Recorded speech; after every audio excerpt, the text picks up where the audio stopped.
I want you to imagine a scenario for a second. Just sit with this thought experiment. Okay. You live in a world where the very concept of keeping a secret is biologically impossible. Oh, wow. Biologically. Yeah. And I don't mean the modern anxieties we all share right now, you know? Like, I don't mean your internet search history being logged by some big tech company or your texts being monitored by a government algorithm. Right, or the fact that your phone knows exactly where you are right now. Exactly. I mean, something far more intimate than that, Right. and honestly, far more terrifying. Imagine that the raw, unedited feed of your actual impulses is a public broadcast. Yikes. Just everything out in the open. Everything. Every fleeting moment of envy when a colleague gets a promotion, every spike of irrational anger you feel when, like, someone cuts you off in traffic. Oh, man, that would be a nightmare. It really would. Every selfish motive, every dark, intrusive thought, it is all being broadcast on a frequency that the police can literally hear. Right, so there are no private spaces left. Uh, At all. None. The inside of your own head is essentially a public square. So in that suffocating reality, how on earth do you get away with murder? I mean, it completely breaks the fundamental mechanics of crime, doesn't it? It has to, right? Yeah. If we look at the history of mystery narratives or, criminal justice in general, it's all predicated on the idea of the locked room. Okay, the classic locked room mystery. Exactly. The murderer does the deed in secret, they lock the door, and the detective has to work backward from the physical clues left behind.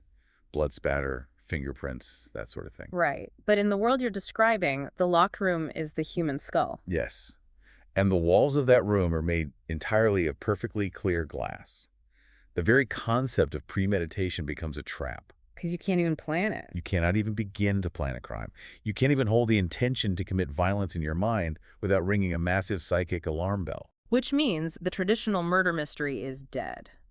And to figure out how someone actually commits the perfect crime in a society that has supposedly cured secrecy, we are doing a deep dive today into a really fascinating stack of case notes, plot breakdowns, and thematic analyses. And this is all focused on Alfred Bester's classic 1953 science fiction masterpiece, The Demolished Man. That's the one. And our mission today isn't just to recap an old sci-fi book. It's to look at what this narrative reveals about the psychology of guilt, the extreme fragility of human identity, and the very real anxieties we all have today about living in a surveillance state.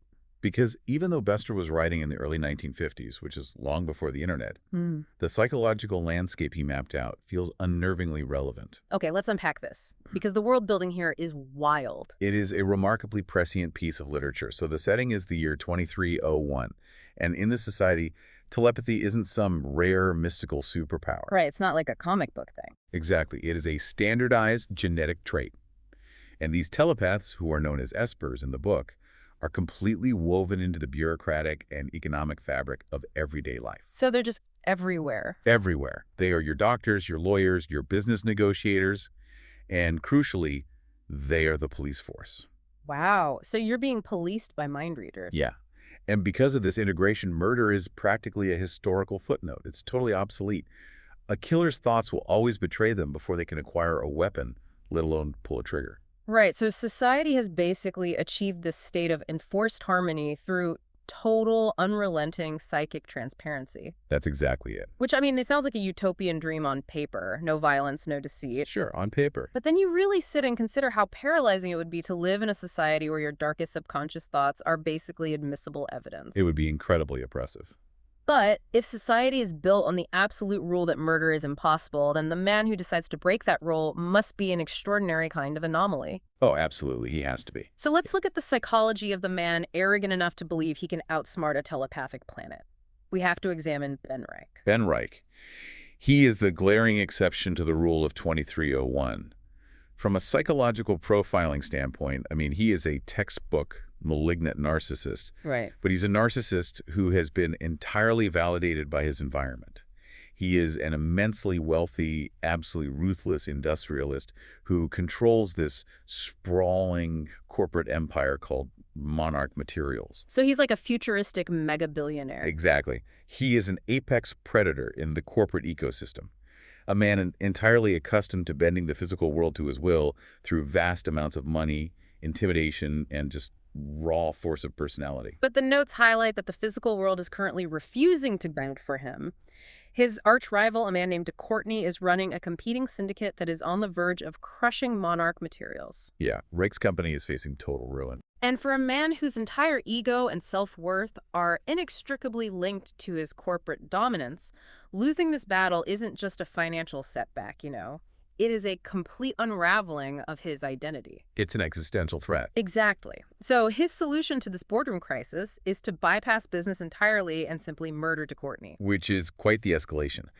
But what's critical here is that we don't view this merely as a ruthless business tactic.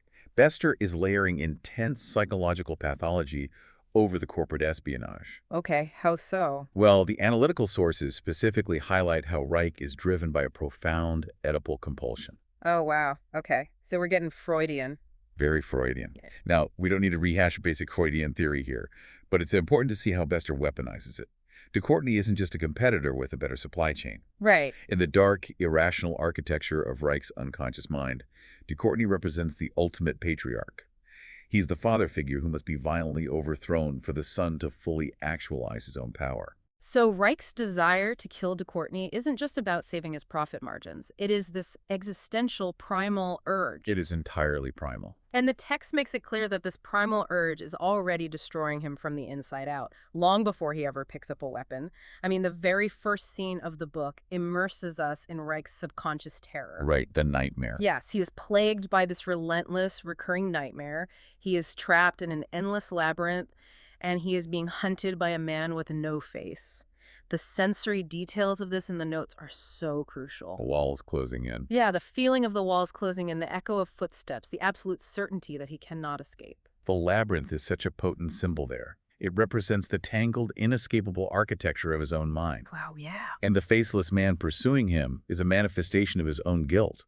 Or perhaps it's a premonition of the psychic law enforcement he knows will inevitably come for him. It establishes immediately that Reich is a man on the run. He's running before he even commits the crime. Exactly. He is experiencing the psychological trauma of the pursuit before the murder has even occurred. But this brings us to the fundamental logistical problem of the novel. I am really struggling to see how a man as supposedly brilliant as Reich thinks he can actually pull this off. It does seem impossible. Right. Because if you are a billionaire industrialist and you know perfectly well that espers are integrated into every level of society, how do you plan a murder? To use our earlier idea, how do you hide the loudest, most violent thought in your head when you are standing in a public square full of telepaths? You'd think it would be suicidal. It seems completely suicidal. But that is the brilliance of Reich's methodology. He doesn't try to silence the thought. Wait, he doesn't? No. He understands that trying to suppress a powerful impulse only highlights it. It's like waving a massive red flag in the psychic landscape. The telepaths would notice someone trying really hard not to think about something. Oh, that makes sense. The exertion itself is suspicious. Exactly. So instead of silencing it, he drowns it out. He creates a diversion. Reich goes to a specialized, highly corrupt psychoanalyst and hires him to install a cognitive block, a mechanism they call the scream. The scream. It's such a deeply visceral term, but looking at the mechanics of it in the sources, it's not a literal scream of terror or pain, is it? No, not at all. It's described more as an aggressively catchy, repetitive tune. It is essentially the ultimate weaponized earworm. Precisely. It is a localized, highly engineered cognitive loop.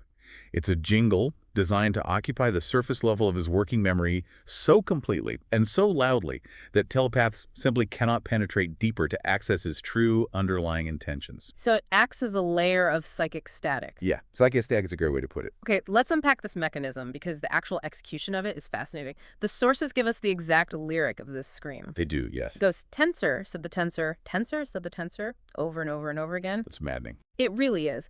And if you think about the psychology of cognitive load, this makes perfect sense. Imagine you're trying to solve a complex calculus equation in your head. Don't. But there's an incredibly obnoxious, high BPM pop song blasting at maximum volume directly into your ears. Your brain simply does not have the bandwidth to process the deep analytical thought while managing that overwhelming sensory input. Right, the system gets overwhelmed. Exactly. So the telepath attempting to read Reich's mind gets hit with that pop song and they bounce right off. It acts as an acoustic denial-of-service attack on the telepath's perception.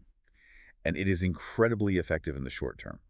Armed with this psychic shield, Reich actually executes the impossible. He really does it. He does. He infiltrates de Courtney's space, bypasses the security, and shoots him dead. The locked room mystery is cracked. The uncommittable crime has been committed. And Reich assumes the scream makes him bulletproof. And against an average run-of-the-mill telepath walking down the street, it probably does. Oh, definitely. But his murder of a high-profile billionaire rival immediately draws the attention of the apex predators in this society. Reich has activated his shield, but now he is about to collide with the immovable object of the 24th century justice system. We have to talk about the psychic police force. And specifically, a man named Lincoln Powell. Yes. Tell me about Lincoln Powell. Lincoln Powell is the absolute pinnacle of law enforcement in this era. To understand him, we have to look at the societal world building, which relies heavily on a classification system for espers. So they're graded on their ability. Exactly. At the very bottom of the hierarchy, you have what are colloquially known as peepers. Peepers. That's a creepy name. It is a bit. There is a prominent character in the narrative named Widgeon, spelled W-Y-G ampersand, but pronounced Wiggle. Wiggle? Okay. Yeah, Wiggle is a classic peeper. A peeper can only read the most superficial layer of consciousness. They catch the emotional froth, the fleeting surface thoughts, the immediate sensory reactions. Right, like skimming the headlines of someone's brain without being able to read the articles. That's a perfect analogy, but Lincoln Powell is a Class 1 esper. He's a tensor. A tensor possesses the power to bypass the surface noise entirely and read the deep foundational architecture of a human mind. Yeah, they can access repressed memories, subconscious drives, the very source code of a personality. And what's brilliant about how Bester sets up this world is that these telepathic grades directly mirror rigid class divisions. Oh, absolutely. They are inseparable. Right, because in 2301, wealth and power aren't just determined by your stock portfolio or your bank account. They are fundamentally about psychic capital. Psychic capital, yes. The higher your Esper grade, the more access you have to the unvarnished truth of the world around you. And conversely, the more you're able to protect your own internal truth from others. Yeah. Privacy is no longer a human right. It is a biological luxury. It creates a fascinating dynamic of power. And this dynamic is immediately tested in the first major encounter between our protagonist and antagonist. The party scene? Yes. Shortly after committing the murder, Reich attends a lavish high society party. He's doing what any arrogant criminal would do. He is trying to establish an alibi, to be seen acting completely normal in public. Just mingling, having a drink. Exactly. But Lincoln Powell is also at this party. And the moment Powell turns his psychic attention toward Reich, he knows something is profoundly wrong. Because he hits the scream. Yes. He reaches out to casually read Reich, and instead of getting the normal hum of human consciousness, he just gets blasted with tensor, said the tensor. Over and over. And this is where I find Powell's methodology so compelling. If you look at a traditional detective, they walk into a room and they look for the presence of evidence, they dust for fingerprints, they look for blood spatter, they collect fibers. Looking for something the killer left behind. Exactly. But Powell operates on an entirely inverse logic. He isn't looking for the presence of thoughts. He's looking for the shape of the absence of thoughts. The block itself is the anomaly. It is the negative space that defines the crime. Yes. Think of it like this. Imagine you walk into a completely empty room, but right in the center of the room is a massive, perfectly square, invisible box. Okay, an invisible box. You can't see the box itself, but you can feel where the air stops circulating. You can see the dust motes settling strangely on top of nothing. You watch people naturally alter their path to walk around it. The void itself proves that something massive is being hidden. That's a great way to visualize it. When Powell hits that impenetrable wall of the scream inside the mind of a man whose rival was just murdered, that massive artificial cognitive block is all the proof Powell needs to know he's looking directly at his killer. It is an intuitive leap that is immediately confirmed. But intuitive leaps are not admissible in a court of law. Even in 2301, Powell needs verifiable, prosecutable proof. He needs to actually get through the block. Exactly. And the way he goes about attempting to gather this proof is one of the most stunning conceptual set pieces in the novel. Bester contrasts Reich's extreme paranoid isolation with the deeply communal nature of the espers. Powell initiates a process called mass mind reading at the scene of the crime. We really have to dive into the mechanics of this because the sources describe it as an incredible sensory experience. Powell doesn't just walk around the crime scene shining a flashlight. He gathers a specialized team of expert detectives, and they physically linked up. Yes, they merge their consciousnesses to reconstruct the murder. Wow. It is the ultimate manifestation of a hive mind focused on forensic analysis. What's fascinating here is how Bester describes this sensory overlap. These detectives are dropping their individual egos. They're becoming one unit. Exactly. They are pooling their sensory data, their empathetic resonances, and their analytical processing power into a single, unified superconsciousness. That sounds intense. It is. They are tasting the psychic residue of the violence left in the room. They are feeling the echoes of DeCourtney's final moments of terror and Reich's spite of adrenaline. It's crowdsourcing a criminal investigation, but using the raw computing power of interconnected human brains instead of software. Yeah, that's exactly what it is. They process the emotional atmosphere of the room, the trajectory of the bullet, the lingering psychic static, and the hive mind reaches an absolute unified conclusion. Ben Reich is the murderer. Yeah. They know it in their bones. What to do? But, and here is the massive problem for Powell, knowing it and proving it through the psychic armor of the scream are two different things. Powell cannot legally dismantle Reich without breaking the scream and extracting a genuine confession from his deep subconscious. Right. So Powell initiates a planet-wide manhunt. He applies immense external pressure, hoping to crack Reich's internal shield. And this transition from the external to the internal is where the narrative shifts from a standard police procedural into a claustrophobic psychological horror story. It really does. The chase is framed around a relentless ticking clock.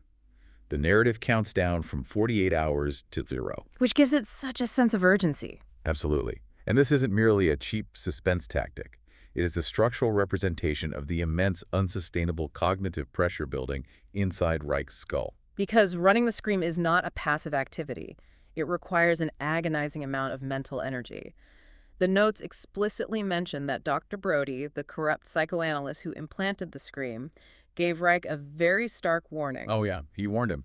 He essentially told him, look, this mechanism is a blunt instrument. It will protect you from telepaths, but it will inevitably destroy your own mind in the process. But Reich, in his absolute hubris, just ignores the warning. He thinks his willpower is stronger than his biology. He thinks he can out-tough it. Yeah.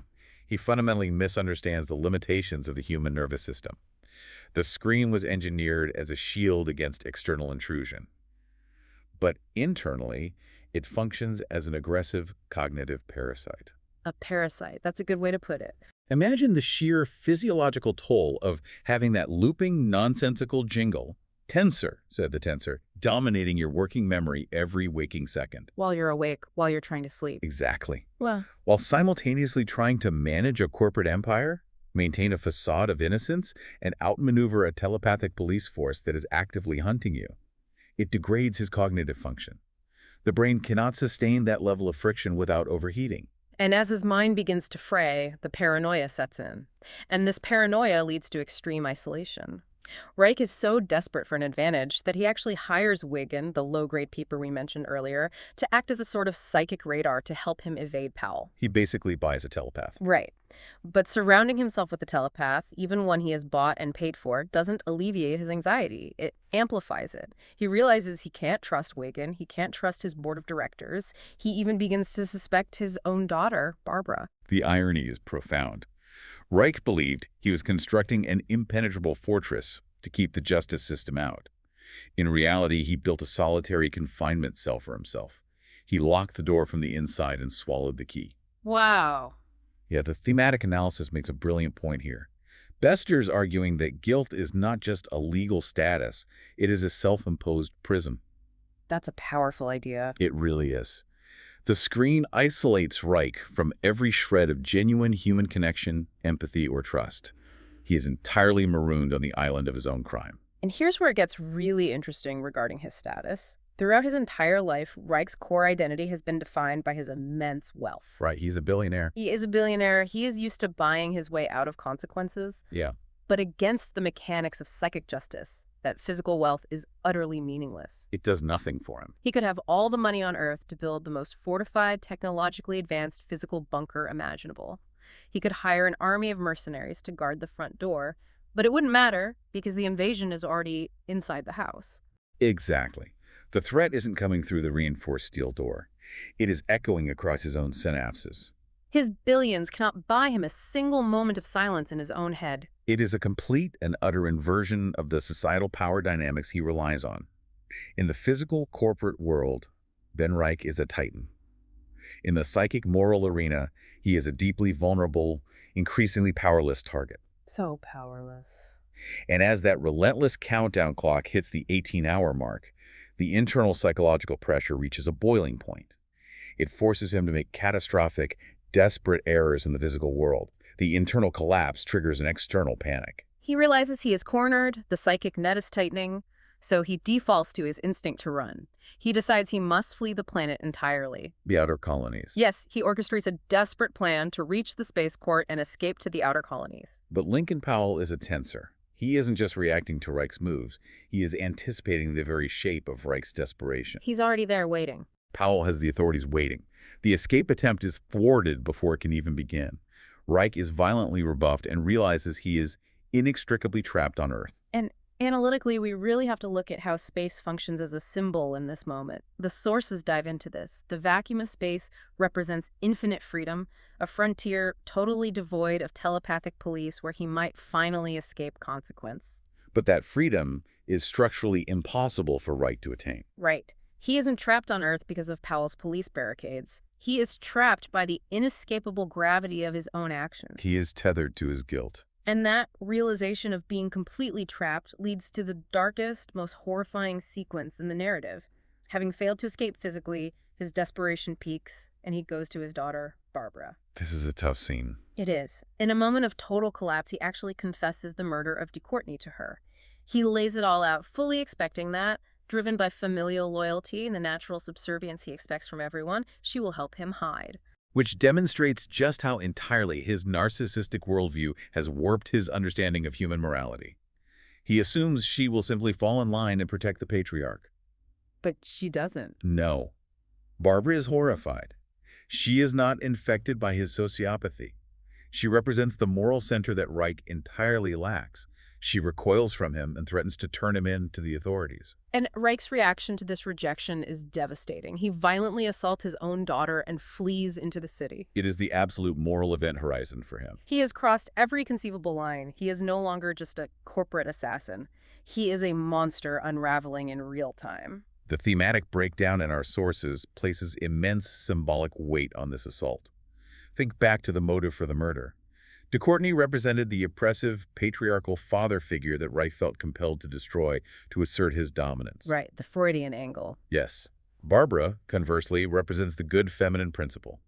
She is the last remaining shred of empathy, familial love, and human connection available to him in the world. Oh, wow. I see where this is going. Yeah. By physically assaulting her, Reich violently and permanently severs his last tether to humanity. He destroyed the father out of ambition, and he destroys the child out of panic. He is utterly hollowed out. There is nothing left of him but the fear of consequence. Which sets the stage for the final, inevitable confrontation. The physical chase ends in a seedy, dilapidated city hideout. Powell finally corners him. But what ensues isn't a traditional shootout with laser blasters. No, it's not physical at all. It is a grueling, psychic battle of wills. And Reich's absolute last line of defense, that relentless, looping scream, finally begins to shatter under the weight of Powell's focus. He just can't sustain it anymore. Exactly. Reich is physically exhausted, he is psychologically degraded, and his mind is simply giving out. Yet, in a testament to the absolute stubbornness of his capitalist conditioning, even with only 2 hours left on the countdown, his first instinct is to try and negotiate a transaction. I couldn't believe this part. It's wild. He attempts one final pathetic bargain. He manages to communicate with DeCourtney's widow, and he offers her a literal buyout. A buyout for murder. Yes. He offers to hand over his entire corporate empire, Monarch Materials, everything he has ever built, if she will just drop the charges and call off the hounds. He literally tries to write a check to make a murder disappear. He believes there is a market price for human life and justice. But she flatly refuses. Of course she does. The money is entirely meaningless compared to the reality of the violence he inflicted. And that is the moment Powell arrives to formally arrest him. The chase is over. But I'm struggling with Powell's reaction here. The sources note that as Powell is slapping the cuffs on this absolute monster, I mean, a man who murdered a rival in cold blood and assaulted his own daughter, Powell feels a profound sense of pity. He does, yeah. I have to ask you, is that just a side effect of being a telepath? Does Powell pity him because his mirror neurons are on overdrive and he literally cannot avoid feeling the agonizing, pathetic, emotional state of Reich's shattered mind? Or is Powell burdened by the knowledge of what the 24th century justice system is about to do to him? It's an incredibly nuanced moment, and I believe it is inextricably both. Both, okay. Powell is a tensor. He cannot block out the raw, radiated agony of Reich's collapsing ego. He feels the terror firsthand. But more importantly, Powell is an agent of the state. He knows exactly what the judicial process entails because in the year 2301, they do not execute murderers. Right. The sentence for a mine crime is demolition. Demolition. Yeah. Reich is caught. But for you, listening to this is the moment where Bester forces you to confront the ultimate ethical dilemma of his world building. What do you actually do with a monster when you catch him? It's the central question of any justice system. Exactly. As you said, the state doesn't use the death penalty. They use demolition. And the notes describe this not as an incarceration, but as a complete psychological reconstruction. It is arguably a fate more terrifying than physical death. Oh, I agree. Demolition is a state-mandated erasure of the self. The criminal is placed in a specialized chamber where their mind is systematically dismantled. So they just take him apart. Piece by piece. It is not a subtle therapy. It is an abstract, grueling psychic surgery. The espers and the machines go into the deep subconscious, and they erase the foundational traumas, the memories, the desires, and the choices that coalesce to form the personality of the killer. We really have to look at the climax of the book, which takes place entirely inside this demolition chamber. This is where the scream is finally permanently ripped out of his head. And the sensory description of this procedure is just a nightmare. It sounds awful. Reich's core memories are torn open and exposed to the void. And what is so tragic and compelling is that even in the midst of this complete psychological unspooling, his sheer will to survive is so intense that he fights back. He refuses to let go. Right. He is in the middle of having his neural pathways rewritten, and he desperately tries to cling to his trauma because he realizes that his trauma, his anger, his ambition, that Isis Ben Reich. That's all he is. He tries to rebuild his old self piece by piece as they are tearing it down, but the state machinery is too powerful. He fails. The state prevails, as it always must in this society to maintain its enforced harmony. The aftermath of the procedure is that a physical body is released back into society. But the mind inhabiting that body is entirely new. Entirely new.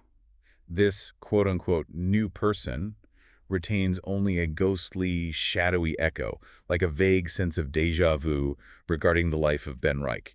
The citizen is reformed, the society is safe, but Ben Reich, the consciousness, has been annihilated. And this plunges the narrative straight into the deepest philosophical waters imaginable, the theme of identity and selfhood. Yes, it really does. I have to push back hard on this concept of demolition being framed as a human.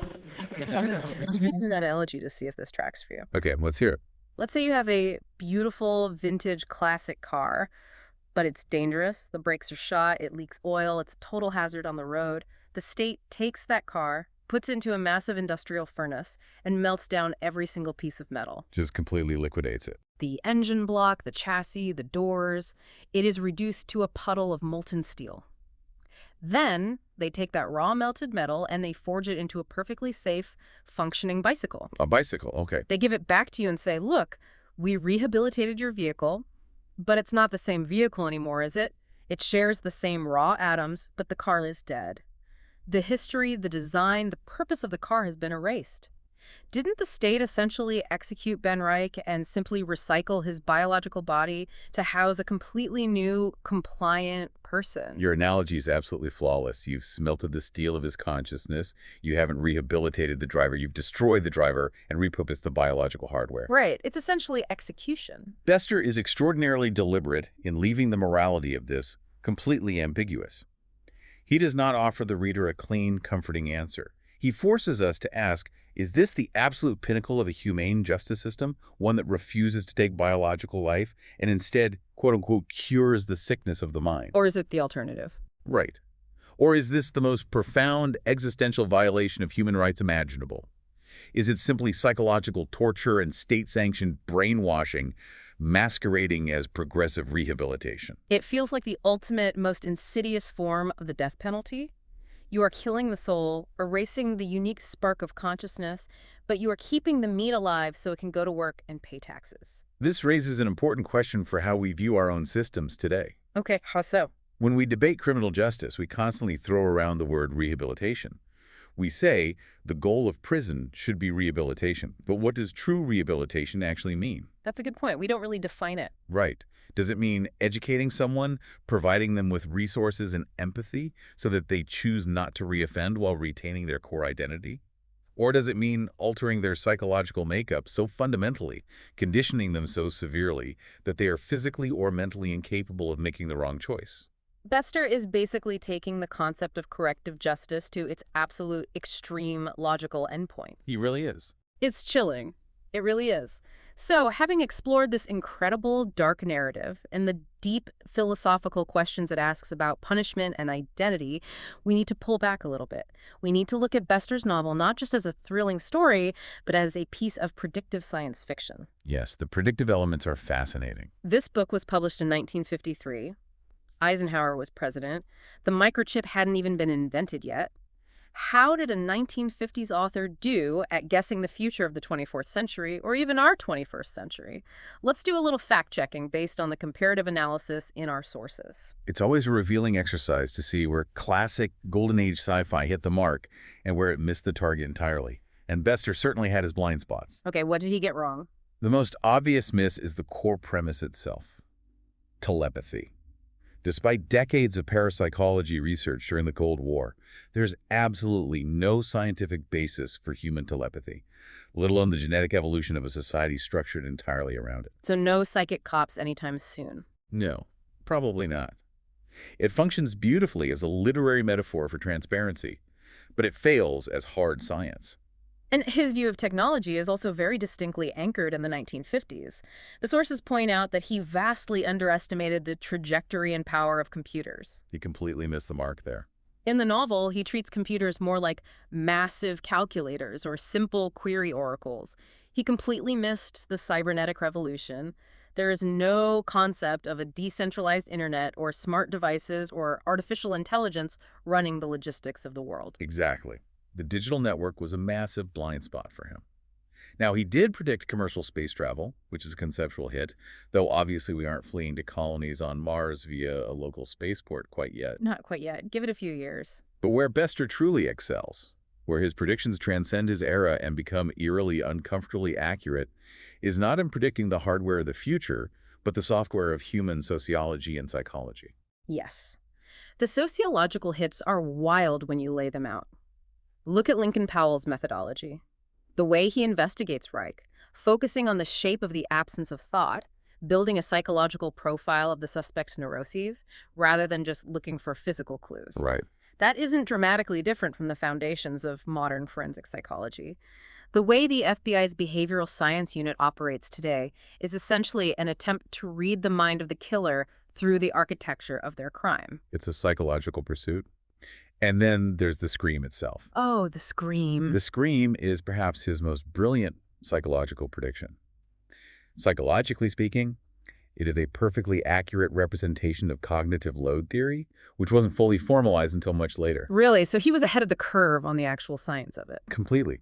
Modern cognitive psychology understands exactly how earworms, those repetitive, catchy fragments of music, occupy the phonological loop in our working memory. They literally block other complex cognitive processing from occurring. Because your brain is busy with the song. Exactly. And we see people today using extreme distraction, blasting music, constantly engaging with media to manage severe anxiety or to hide from difficult intrusive thoughts. Wow. Bester simply took a known psychological coping mechanism and weaponized it for corporate espionage. And then there's the communication aspect of the espers. The notes highlight how the telepaths talk to each other in the book. They don't use long, drawn-out sentences. They use instant, silent, highly compressed shorthand communication across vast They distances. send symbols and emotional impressions instantly. Yes, that heavily resembles our modern digital chat landscape. It's texting, it's direct messaging, it's the constant ping of a group chat. He didn't predict the smartphone, but he predicted the psychic weight of being constantly, instantly connected to a network of other minds. Which leads us to the most profound and unsettling accuracy of all, the pervasive surveillance state. Yeah, we have to talk about that. Bester synthesized exactly how it would feel to live in a world where everyone knows your business, where there are no shadows left to hide in. He didn't predict the specific technologies of the internet, or facial recognition cameras, or data brokers. He didn't need to. No, because he perfectly nailed the psychology of living under the panopticon. He predicted a world where privacy is not a fundamental human right, but a luxury, a highly expensive commodity that only the extremely wealthy or the extremely desperate can even attempt to buy. I want to bring this observation directly to you listening to this right now. We don't have biological mind readers walking around today. You aren't going to bump into an Esper at the grocery store. Thankfully, Right. But you carry a piece of glass and metal in your pocket right now that tracks your physical location down to the meter. It logs your financial purchases, it monitors your heart rate, it tracks your sleep cycles, and it meticulously records your midnight search histories. it knows everything about you. It categorizes your political leanings and your deepest insecurities to serve you targeted ads. It often knows what you want to buy or what you want to watch before you even finish typing it into the search bar. We don't need biological telepathy to achieve what Bester imagined. We already live in a version of 2301. The algorithms are the espers. It is a profound and unavoidable realization. The mechanisms of our modern surveillance are technological, not biological, but the psychological weight is identical. You feel watched. The feeling of being constantly observed, constantly categorized, and constantly anticipated by an unseen network is exactly what Bester was warning us about over 70 years ago. So, what does this all mean for us? To wrap up this deep dive, it's clear that The Demolished Man is so much more than a retro sci-fi cat and mouse game. It's so much deeper than that. It is a brilliant, terrifying exploration of the masks we are forced to wear to survive in a society that demands total transparency. It is a stark warning about the solitary confinement cells of guilt we build for ourselves when we think no one else is looking. And ultimately, it exposes the incredibly fragile nature of human identity. If you take away our private secrets and you allow the state to take away our memories, what is actually left of the self? If we connect this to the bigger picture, Bester's work forces us to ask a deeply uncomfortable question about the nature of redemption and human agency. Can anyone truly change on their own, through reflection and remorse? Or are we ultimately just a static collection of our past traumas and mistakes, destined to be demolished, reprogrammed, and rebuilt by the societal systems we happen to live in? It's an incredibly heavy thought to sit with, but I want to leave you with one final lingering question to mull over on your own, looking at your own life. We talked extensively about how Ben Reich used the scream as a desperate mechanism to artificially block out a society that demanded total access to his internal thoughts. Right, his psychic shield. Now, look at our own world today. Look at your own daily habits. Are we constantly flooding our own minds with our own versions of the scream? Think about the endless late night doom scrolling. Think about the constant stream of audio playing in the background while you do the dishes, the music blasting in your headphones on the train, the relentless, unbroken stream of digital noise we pump into our own ears. Are we using all of that media not to hide our thoughts from a telepathic police force, but to hide our own darkest, quietest thoughts from ourselves? Are we terrified of what we might hear if we simply sat in silence? Thank you so much for joining us on this deep dive. We love doing this kind of thorough, overwhelming, free learning with you. Keep questioning the world around you, keep exploring the deep end, and we'll see you next time.